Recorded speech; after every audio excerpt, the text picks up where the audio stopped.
Continuing the Battletoads Retrospective and Review. The Game Boy game is an exact copy of the Nintendo game. I was surprised how faithful this is. Every single enemy is in the exact same position as they were in the Nintendo game. The only thing missing are flies. Listen to the Nintendo music for level 4.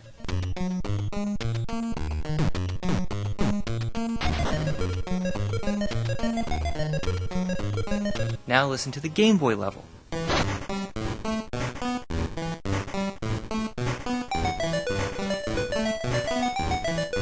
Perfect. Check out the turbo tunnels. You can slide by the actual space like in the Nintendo game, making this more accurate than the Genesis. It's surprising how the Game Gear lost 3 levels, the warp zones, and changes most of the levels entirely, whereas the Game Boy loses 5 levels, has an ending, keeps the chat between levels, and every level is an exact replica of the Nintendo game. I can't review it anymore other than if you want portable Battletoads, here it is. The same levels removed from the Game Gear are removed here, the elevator shaft, the pipes, and the rat race, whereas they have also removed the surf stage, so no boss, and the turbo flyers. The disc racing level is one of the hardest, firstly because the area is zoomed in, making it hard to plan ahead unless you already know the layout. Secondly, in the original version, you died when the ball hit your cycle. In the Game Boy game, you die when the ball hits your toad. Now, the Game Boy games have an odd release. This game was released 3 years after the Nintendo game and was called Battletoads in Ragnaroks World. Why?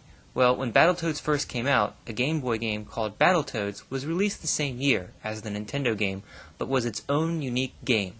And they couldn't name it Battletoads because a game with that title already existed in the Game Boy market. So they added a subtitle. And now, that exclusive from 3 years prior. First off, the story.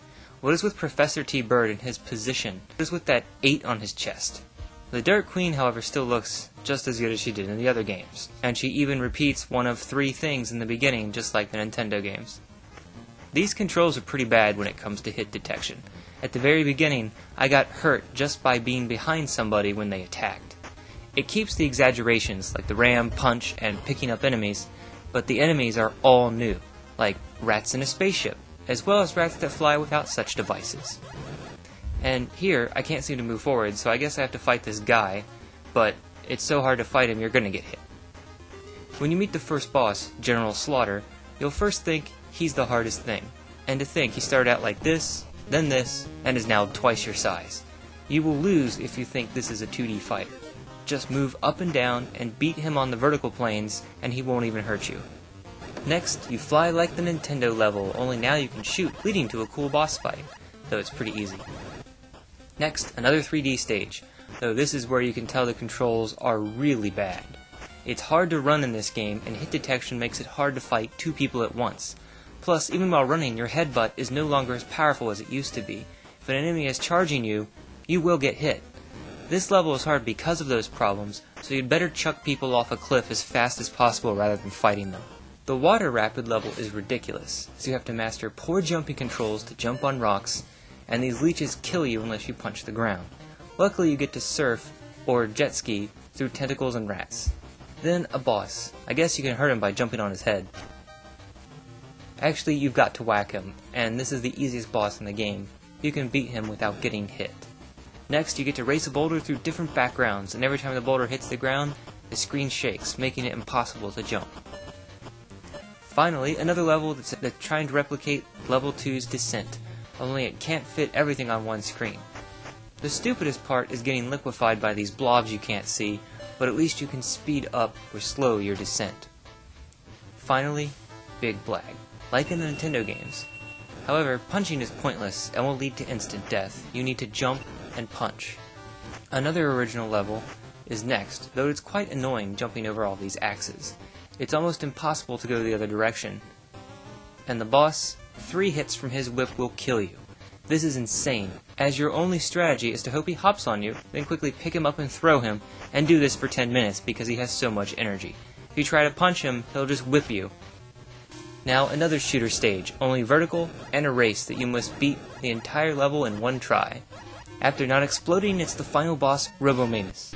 Though not like this, or this, but this.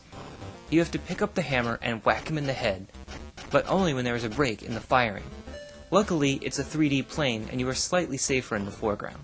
This game is pretty good, but a lot of gameplay flaws, such as the poor running along with shady hit detection, make for a game that isn't as polished in the 3D battle stages, as if they spent more effort on the vehicle stages. But it does include some really cool levels like the jetpack and skis that feel like they belong in the Battletoads world. It starts out easy, but quickly gets incredibly hard. Only play if you have the need to yell at inanimate objects.